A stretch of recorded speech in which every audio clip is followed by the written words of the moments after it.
first thing that pops into your head when I say school? Sure. Wills. Obedience. Uniform. Homework.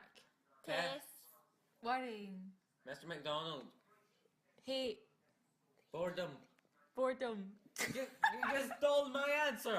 Did any of those answers mimic yours? Perhaps you had some of the same answers. Answers given by current school students aged between 10 and 16. Despite them all being individuals with different likes and dislikes, different dreams and ambitions, the majority of their answers reflected the same things or gave similar connotations. Stress, anxiety, standardisation, compliance. This is sad because these are supposed to be the best years of your life. Yet they are tarred by conformity.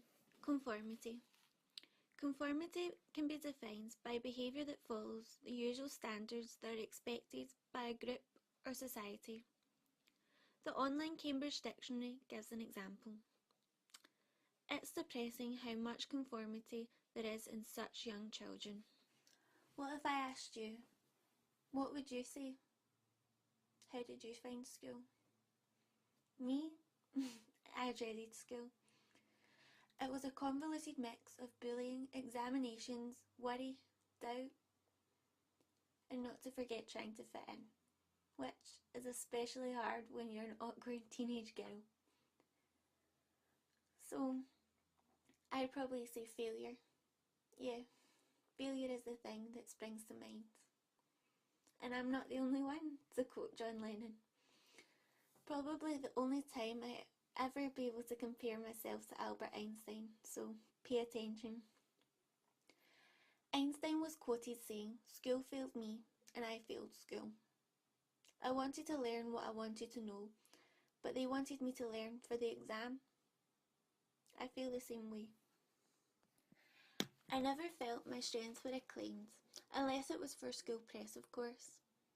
I never felt I was learning for any other purpose than to pass an exam. I felt lost, always, isolated and alone. I left school not really knowing what I wanted to do, not having genuine life skills or the confidence to pursue my dreams. Sir Ken Robinson said, "Education does not need to be reformed, it needs to be transformed." This conformity in our education system is detrimental for some children's ability to reach their full potential.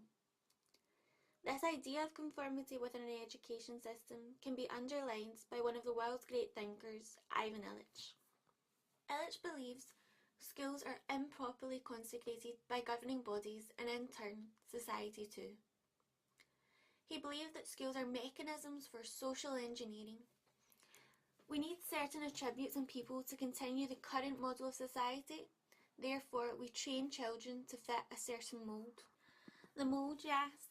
Well, a generic curriculum, a subconsciously wired belief that learning is confined to a classroom, a conviction that self-worth is defined by your latest test score. So, are we really preparing children for the big bad world? "Every student can learn, just not on the same day or in the same way," said George Evans. So, why are we teaching them in such a manner?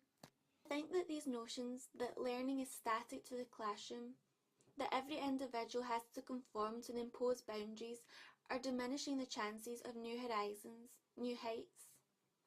Childhood, any stage in life in fact, is not a race to see how quickly we can learn or accumulate knowledge. For learning is limitless.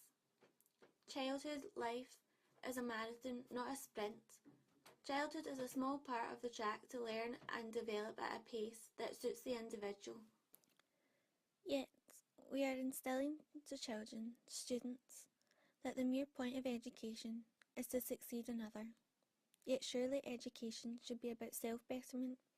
After all, we're all racing on different tracks, with different goals.